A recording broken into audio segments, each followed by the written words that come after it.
तो इस वीडियो में हम बात करने वाले हैं वैम्पायर डायरीज के सीज़न 1 के एपिसोड नंबर 16 की। तो एपिसोड की शुरुआत होती है जहां हमें देखने को मिलती है एना और मिस पर्ल्स, और वहीं पे वो सारे वैम्पायर्स होते हैं जो मिस पर्ल्स के काफ़ी वफादार होते हैं। वो सभी इस नए वर्ल्ड की टेक्नोलॉजीज़ को सीख रहे होते हैं और हर चीज़ को एनालाइज कर रहे होते हैं। वहीं मिस पर्ल्स उन्हें ऑर्डर देती है कि बिना उनकी परमिशन के कोई भी इस घर से बाहर नहीं निकलेगा। इतना कहने के बाद मिस पर्ल्स और एना वहाँ से निकलते हैं और वो सीधे डेमन के घर पहुँचते हैं। डेमन उन्हें देखकर बिल्कुल भी खुश नहीं होता और वो उनसे कहता है कि तुम यहाँ क्या करने आए हो। वहीं मिस पर्ल्स उससे कहती हैं कि ये घर एक वैम्पायर का है, तो मुझे इनविटेशन की ज़रूरत नहीं है और मैं ऐसे ही चली आई। ये बात सुनकर डेमन को काफ़ी गुस्सा आता है और डेमन मिस पर्ल्स का गला पकड़ के उसे दबाने लगता है। डेमन मिस पर्ल्स का गला पकड़ तो लेता है, लेकिन इस समय मिस पर्ल्स डेमन से काफ़ी ज़्यादा पावरफुल होती है। वो डेमन का हाथ पकड़ के उसको दूर फेंक देती है और फिर उससे कहती है कि डेमन, हमें शायद से बैठ के आराम से बात करनी चाहिए। वो दोनों बैठते हैं और वहीं मिस पर्ल्स उससे कहती हैं कि मैं जानती हूँ तुम काउंसिल के मेंबर हो और काउंसिल अभी भी एग्जिस्ट करता है। डेमन उससे कहता है कि वो उससे क्या चाहती हैं। वहीं मिस पर्ल्स उससे कहती हैं कि वो चाहती हैं कि तुम शहर में ब्रोवेन की सप्लाई को बंद करो और इसके बाद में उन्हें सारे के सारे काउंसिल मेंबर्स की इन्फॉर्मेशन ला कर दो। डेमन उससे कहता है कि वो ऐसा क्यों करेगा और वो क्या चाहती है। मिस पर्ल्स डेमन से कहती हैं कि डेमन, मिस्टिक फॉल्स कभी हमारा घर हुआ करता था जिसको इन ह्यूमंस ने हमसे ज़बरदस्ती छीन लिया है। डेमन मिस पर्ल्स से कहता है कि ये 1964 नहीं है बल्कि 2010 है और अब वो बात नहीं रही इस सिटी में। मिस पर्ल्स उससे कहती हैं कि वो किसी से रिवेंज तो नहीं लेना चाहती हैं बल्कि इस सिटी में आराम से रहना चाहती हैं। डेमन ये कह के काफ़ी ज़्यादा गुस्से में हो जाता है, लेकिन तभी मिस पर्ल्स डेमन को पकड़ लेती है और उसकी आंख में अपने थंब को घुसाने लगती है, जिससे डेमन काफ़ी ज़्यादा घायल हो जाता है और मिस पर्ल्स पूरी तरीके से वैम्पायर में ट्रांसफॉर्म हो जाती हैं। मिस पर्ल्स डेमन से कहती हैं कि अगर उसने उसकी बात नहीं मानी और उसकी हेल्प नहीं की तो वो डेमन को मार देगी, और उसके बाद वो वहाँ से चली जाती है। दूसरे ही सीन में हमें देखने को मिलता है जहाँ कॉलेज में एलिना और कैरोलाइन मिलते हैं। वहीं कैरोलाइन एलिना से बताती है कि वो मैट को डेट कर रही है, लेकिन उसे काफ़ी हेजिटेशन फील हो रही थी एलिना से ये बात बताने में और उसे ऑकवर्ड लग रहा था, इसीलिए उसने अभी तक एलिना को ये बात नहीं बताई। लेकिन एलिना उससे कहती है, इसमें ऑकवर्डनेस वाली कोई बात नहीं है, बल्कि मैं तो खुश हूँ कि तुम मैट को डेट कर रही हो। उन दोनों के बीच बातें हो रही होती हैं। तभी कैरोलाइन एलिना को ऑफ़र करती है एक डबल डेट के लिए। एलिना थोड़ा सा अजीब महसूस करती है क्योंकि वो मैट के साथ में डबल डेट में नहीं जाना चाहती थी, क्योंकि उसे लगता था मैट शायद अभी भी उसे भूल नहीं पाया है। वहीं पीछे खड़ा हुआ स्टेफन आकर के एग्री करता है कि हाँ, वो और एलिना कैरोलाइन और मैट के साथ डबल डेट पर ज़रूर चलेंगे।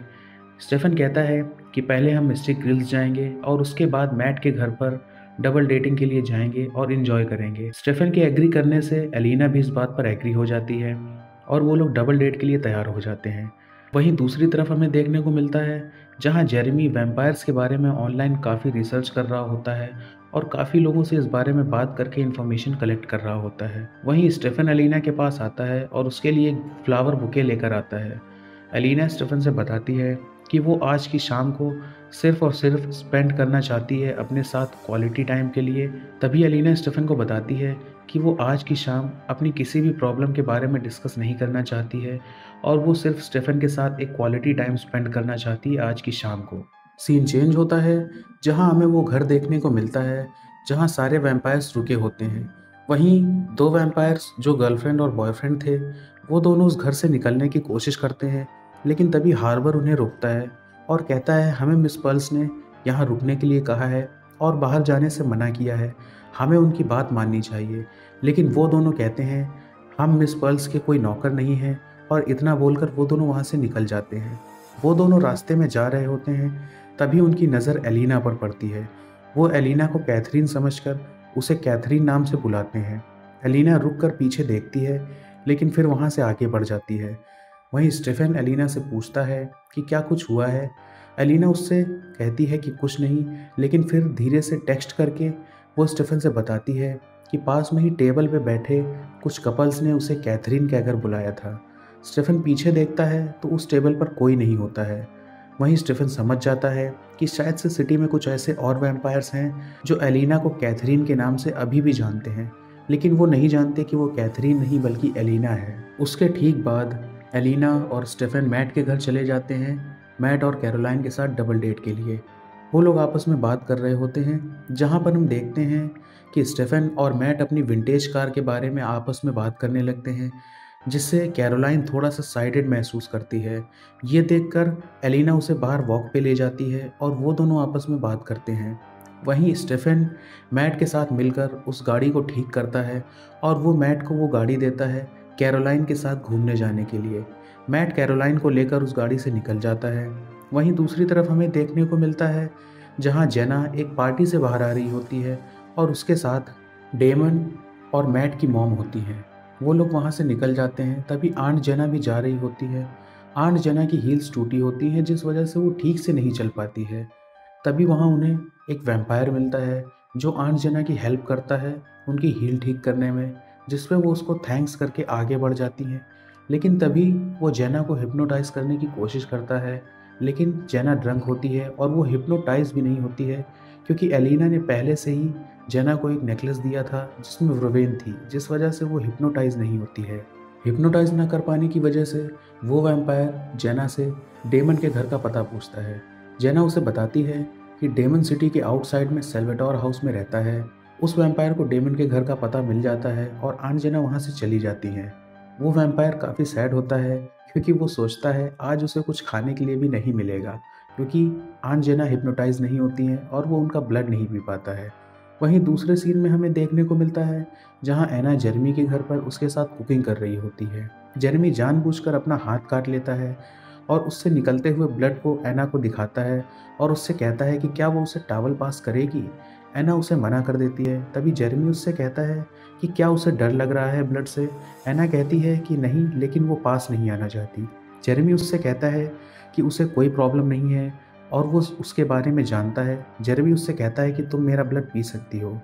एना तुरंत वैम्पायर में ट्रांसफॉर्म होती है और जेरमी का ब्लड पीने लगती है।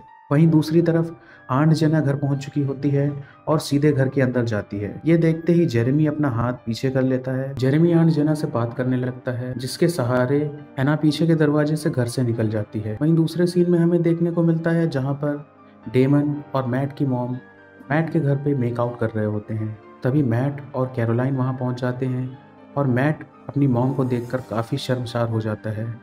मैट अपनी मॉम से कहता है, तभी उसकी मॉम डेमन के पास से हट जाती है। मैट अपनी मॉम को लेकर वहाँ से निकल जाता है। तभी स्टीफन और अलीना भी वहाँ आ जाते हैं। एलिना कैरोलाइन को लेकर अपने घर चली जाती है। स्टीफन डेमन से कहता है कि तुम्हें ये सब करने की क्या ही ज़रूरत थी और तुमने मैट को इतना ज़्यादा एम्बैरस फील करवा दिया। लेकिन डेमन उसकी बात को इग्नोर करता है। तभी वो दोनों वैम्पायर्स वहाँ पर अटैक कर देते हैं। स्टीफन और डेमन मिलकर उनमें से एक को मार देते हैं। वहीं दूसरा अपनी जान बचाकर वापस से मिस पर्ल्स के घर पहुँच जाता है। वो मिस पर्ल्स को बताता है कि उसके पार्टनर को डेमन और स्टीफन ने मिलकर मार दिया। मिस पर्ल्स इससे काफ़ी गुस्सा होती हैं और उसे पीने के लिए ब्लड देती हैं। वो ब्लड पी ही रहा होता है, तभी मिस पर्ल्स उसके पेट में एक वुडन स्टिक घुसाती है और कहती हैं, अगली बार अगर तुमने मेरी बात ना मानी तो उन लोगों के मारने से पहले मैं ही तुम्हें मार दूंगी। मिस पर्ल्स उनसे कहती हैं कि उन्हें डेमन और स्टीफन के साथ अच्छे संबंध बनाने होंगे, क्योंकि उन्हें उनकी ही तरह इस सिटी में एडजस्ट करना है। वहीं दूसरी तरफ हम देखते हैं जहां जेरमी से एना मिलने आती है। एना जेरमी से कहती है कि तुमने मुझे अपना ब्लड क्यों दिया, अगर मैं अपना कंट्रोल खो देती तो शायद से मैं तुम्हें मार देती।